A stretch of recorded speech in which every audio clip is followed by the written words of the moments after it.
Hello everyone, I'm Burfy1322 and this video is going to show the fastest electric cars in terms of top speed as of the Arena War update. As always, the position counter is in the top left with the actual top speed the vehicle achieved in the top right, and if you're interested in performance of all vehicles in the game, check the playlist link in the description or the pinned comment alongside the lap time testing series.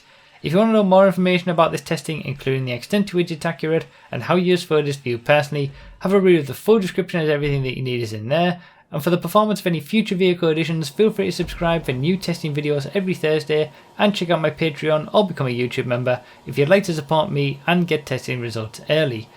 So we've already seen a bit of a difference from what we saw for the lap time testing video, where the Caddy is able to beat out the RC Bandito for 9th place.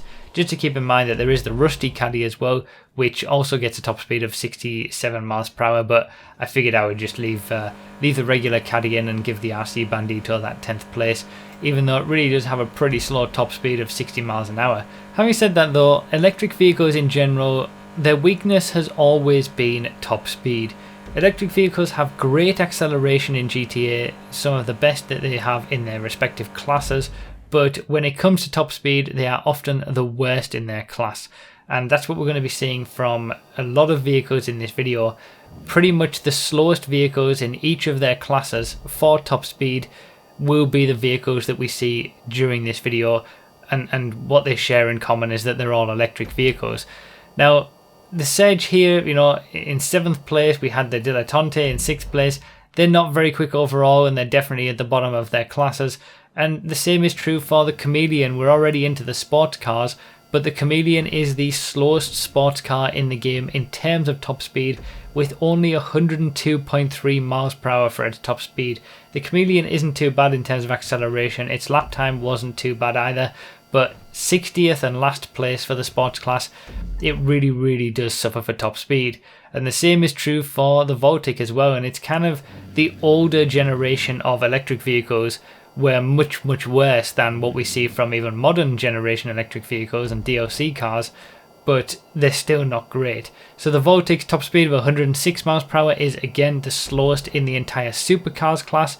So we've had the very worst sports and supercars back to back next to each other. And then in 4th place, again, we've got the Raiden with a top speed of 113 miles per hour. It's not that much better than what we saw from the Chameleon. Obviously, it's 10 miles per hour quicker, but there's a lot of sports cars, 47 of them, that are quicker than it as well. And in a sports class where there's a lot of tightly packed cars in terms of lap time and top speed, having these top speeds that the Raiden and the Neon do of 113 and 114 miles per hour, they're basically right next to each other in the sports class list. It's just not good enough. That there's sports cars that are hitting over 120 miles per hour, and as soon as people know, the circuits and know a track that you might be racing on, their deficiencies in top speed will become apparent. Now in 2nd place, again, we've got the Cyclone, but again, not that great for the supercars class. It's actually the 2nd slowest supercar in the game. We saw the Voltic, which was the slowest.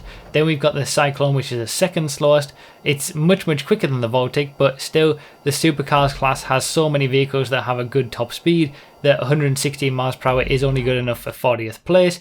And then obviously, as no surprise, we've got the Tesseract in 1st place, which does significantly better. It does buck the trend of electric vehicles not having a good top speed. 125.5 miles per hour is pretty respectable, but it is only just a couple mile per hour quicker than what the Adder can do, and it's only good enough for 16th place in supercars. It's just, like I said in the lap time testing video, electric vehicles are always going to have a competition. They're always going to have petrol engined vehicles that are going to be better than them. So we are obviously, this is going to be the last variation video for this testing series until we see the next DLC with the Casino DLC. Obviously I'll be going over all the cars for that DLC, so if you haven't subscribed already, click the notification bell, all that kind of stuff, so that you know when these new vehicles are tested. I'm going to be covering all the new cars as always, both for lap time and top speed. Maybe we'll get a new electric vehicle that might have a decent top speed, or if anything, electric vehicles are good with their acceleration. They just need to be better in terms of their cornering abilities, and then we might see finally a competitive electric vehicle. But as it is right now, You know, the Tesseract is the best electric vehicle in the game, and it just can't hold a candle to the very, very top standard engine cars. So that's pretty much it for this video. Remember to read the description for more info, comment with your thoughts, like the video if you enjoyed or found it helpful, subscribe for more, and consider supporting on Patreon or becoming a member on YouTube. Thank you all so much for watching, I really do appreciate it. I'll see you next time.